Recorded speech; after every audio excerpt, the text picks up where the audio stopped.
which you're standing in the center of now, is #1 in eggs and pigs and turkeys and chickens and wind and alternative fuels and corn and soybeans, and the list just goes on and on. But that's because what God has blessed us with here with our resources. So I think the first thing I usually like to start talking about is a little bit about our background. We started farming in 1977, and to see this young man standing right here in 1978, he presented me the Outstanding Young Farmer Award to the Farm Bureau Federation. I've still got that little plaque hanging in my office. So Dean, thank you very much. Where's my friend from Brazil? He comes up and shakes my hand, and he was here 3 months ago, and so with his family, and so it's a real privilege to see that we have people that's coming back. And yesterday we guys got to quit seeing each other. I know. The trouble is, it's about my turn to go down to your part of the country. I think really what we want to talk about here today is world production and what we do with corn. I think I'm going to jump right into the fire pot, and we've all heard about the food versus fuel issue today. You know, we've heard about ethanol coming in really big in the United States, Brazil, and now the European countries. And I think as a farmer, I like to explain to you what we do here on our farm. We're in seed production for Monsanto, so we actually grow the seeds and help develop the seeds that get the corn that get to this state. From there, then, we take the corn that we raise, and we just take part of it to the ethanol plant and grind it into alcohol, or we bring part of it here to the feedlot. From there, then, we are also very heavily involved in the biomass research with John Deere and Vermeer, and so we're learning how to collect a lot of the stover and the residue that's left out in the fields, because we know that we have a whole nother new commodity out there as soon as we can figure out how to gather it, how to store it, and how to ship it in an economical fashion, because right now it's just like trying to ship a bunch of feathers around the country. It's just too light.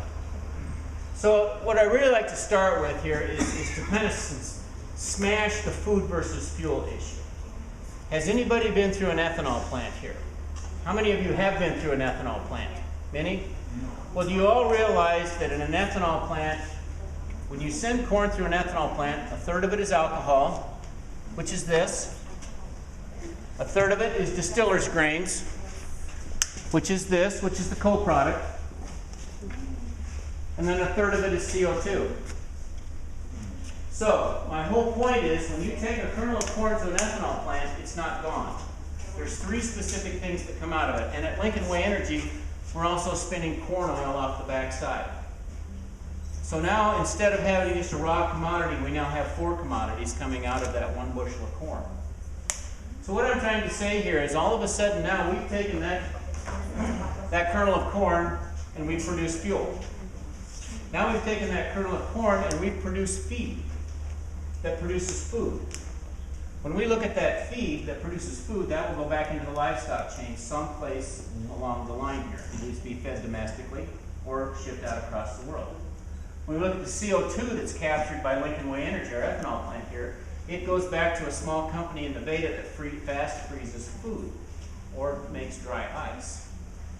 So when we look at the food versus fuel, now all of a sudden we've taken that commodity that's renewable. We grow it every year. Now we have feed, we have food, we have fuel, and with the livestock production we have fertilizer. Now we have the 4 F's. So when we look at what's happening here and some of the contraband that's being spread across, or propaganda that's been spread across the world about we're not feeding the population because we're fueling cars, is rubbish. Because we're doing a better job with the renewable products we have today in being able to utilize every amount of energy, protein, or fiber that's in that kernel. So I guess what I like to do here is start out with a kernel of corn. This is what we grow. Now, this is a couple years ago. I should have gone out and got some new samples, but this is an ear corn. You all know what an ear corn is. At the feedlot here, one thing that having a feedlot like this and a bovine animal, it gives us opportunities to feed many different feedstuffs because of the way that the animals develop with 4 stomachs. So with that, I always like to state the fact, 4 or 5 years ago, we used to feed 75 bushel of corn to a 500-pound steer to get him to 1,300 pounds. In other words, it took 75 bushels of corn, raw corn, to fatten a steer.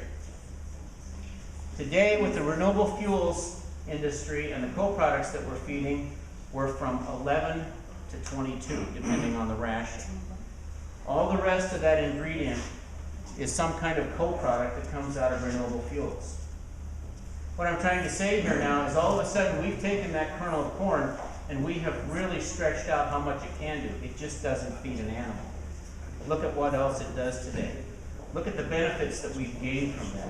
We're not starving people, we're actually gaining more from the feed side. And we're fueling. And when we look at the fuel side, we're looking at national security. So there's a lot of issues that enter in there. So when we look at the co-products today that are actually in our feed ration, we have raw corn. We have starch that has come out of a plant, a human plant, food grade starch that did not make grade. We have pelleted gluten, which comes from a wet mill ethanol plant. We have a dry mill over here.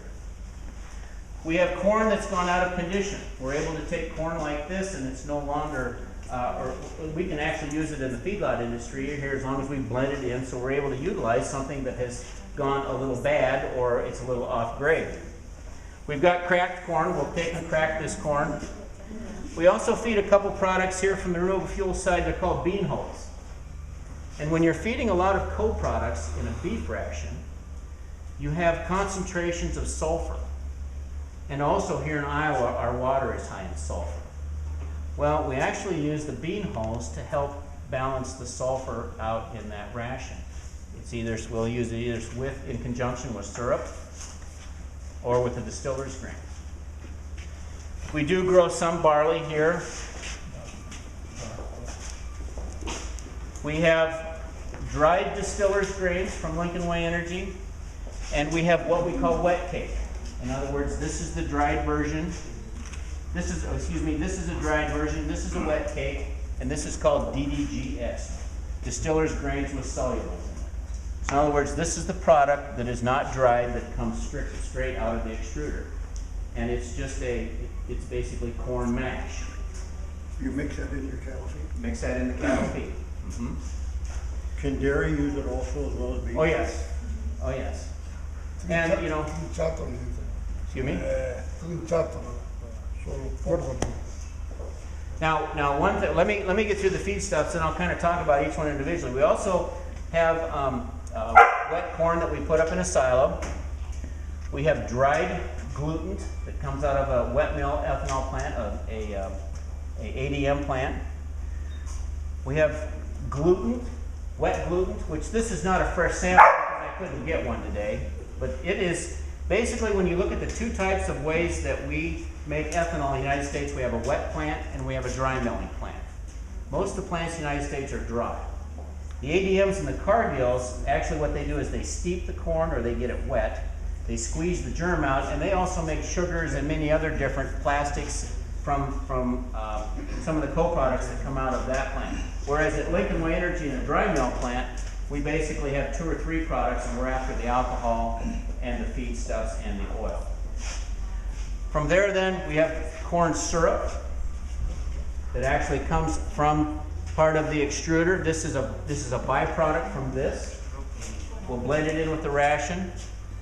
At the end, we have a co-product from the cane industry that we use to balance the ration. That's our protein. We have soybean stubble, which we go out and gather behind the combines. This is our roughage, and we use just a little hay to start the calves. So when you look at this whole table, every one of these commodities has a different price. Every one of these commodities has a different feeding value or nutrition. So every Monday morning we take the analysis of each co-product and the price, we plug it into the computer and find the least cost ration to put on a pound of gain on those cattle. So when you look at today in this part of the country what we can do with renewable fuels and the feedstuffs that come out of it, it makes us very competitive in feeding livestock because we can bring that feed cost down. And today is more important than it was yesterday.